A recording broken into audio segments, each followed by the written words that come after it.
राहुल ने चली ऐसी चाल, बीजेपी में आया भूचाल। हरियाणा चुनाव से पहले बीजेपी में खलबली।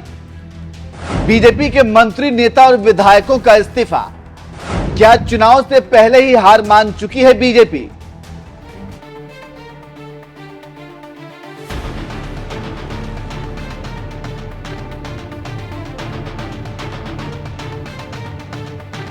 नमस्कार, मैं नियाज खान और आप देख रहे हैं न्यूज एक्सप्रेस। राहुल ने चली ऐसी चाल कि हरियाणा बीजेपी के खेमे में आ गया भूचाल।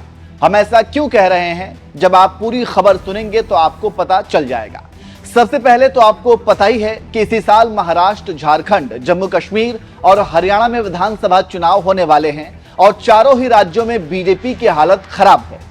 लेकिन इस वीडियो में हम सिर्फ हरियाणा विधानसभा चुनाव की ही बात करेंगे और बताएंगे कि राहुल गांधी ने हरियाणा में ऐसा चक्रव्यूह तैयार किया है जिसमें बीजेपी बुरी तरह से फंसती हुई नजर आ रही है। आपको याद होगा कि अभी हाल ही में ओवरसीज कांग्रेस के अध्यक्ष सैम पित्रोदा ने एक बयान में कहा था कि राहुल गांधी अपने पिता राजीव गांधी से भी रणनीति बनाने के मामले में बहुत आगे हैं। राहुल गांधी रणनीति बनाने को लेकर काफी कैलकुलेटिव हैं। लोकसभा चुनाव के नतीजे भी इसके उदाहरण हैं। अब 4 राज्यों में विधानसभा चुनाव हैं, तो इन राज्यों में राहुल गांधी ऐसी रणनीति और चक्रव्यूह तैयार कर रहे हैं जिसे बीजेपी के चाणक्य भी नहीं भेद पा रहे हैं। तो चलिए आपको बताते हैं कि राहुल गांधी ने हरियाणा में कैसा चक्रव्यूह तैयार किया है।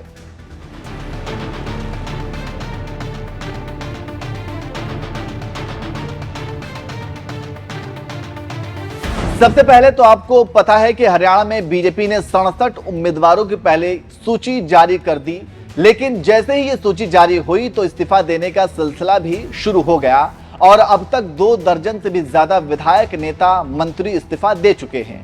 वहीं अब कांग्रेस ने भी 31 उम्मीदवारों की अपनी पहली लिस्ट जारी की, लेकिन कांग्रेस में बीजेपी की तरह कोई हलचल नहीं है, क्योंकि कांग्रेस ने एक योजनाबद्ध तरीके से सोच समझकर उम्मीदवारों की लिस्ट जारी की है। इसके लिए सबसे पहले कांग्रेस की स्क्रीनिंग कमेटी की 4 बैठकें हुई, वहीं 3 मीटिंग केंद्रीय चुनाव समिति की भी हुई, तब जाकर सोच समझकर ये लिस्ट जारी की गई है। अब चलिए बताते हैं कि जिन उम्मीदवारों की लिस्ट जारी की गई है उनमें कौन कौन हैं। सबसे पहले तो आपको बता दें कि कांग्रेस की पहले लिस्ट में 28 नाम तो उनके हैं जो पहले से विधायक थे। इनकी सीटों पर कोई दूसरा बड़ा दावेदार भी नहीं था। वहीं अपने पहली लिस्ट में कांग्रेस ने सभी गुटों को साधने की कोशिश भी की है। अपनी पहली लिस्ट में 9 टिकट जाट समुदाय से आने वाले नेताओं को दी है। गढ़ी सांपला किलोई से भूपेंद्र हुड्डा, जुलाना से विनेश फोगाट, गोड़ना से जगबीर मलिक को टिकट मिला है। वहीं जाट के अलावा कांग्रेस ने दलित, ओबीसी और मुस्लिम वर्ग को भी साधा है। कांग्रेस ने पहले लिस्ट में 9 टिकट एससी समुदाय को दी है, 4 टिकट ओबीसी समुदाय, 3 मुस्लिम चेहरे को उतारा है। तो इस तरह से कांग्रेस ने सभी वर्ग के चेहरों को मैदान में उतारा है। वहीं बीजेपी ने 67 उम्मीदवारों की लिस्ट में एक भी मुस्लिम चेहरा नहीं उतारा है। वहीं जम्मू कश्मीर में पहली 15 उम्मीदवारों की लिस्ट में बीजेपी ने 8 मुस्लिम चेहरे उतार दिए। मतलब बीजेपी को उम्मीदवारों से मतलब नहीं, जहां जिस तरह की राजनीति सेट होती है बीजेपी वहां उसी तरह के चेहरे उतारती है।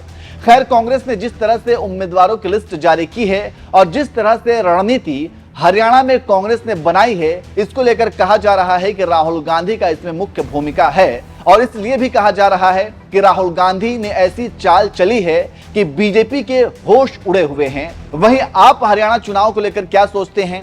इस बार हरियाणा में किसकी सरकार बनने जा रही है? कमेंट करके आप अपनी राय जरूर दीजिए।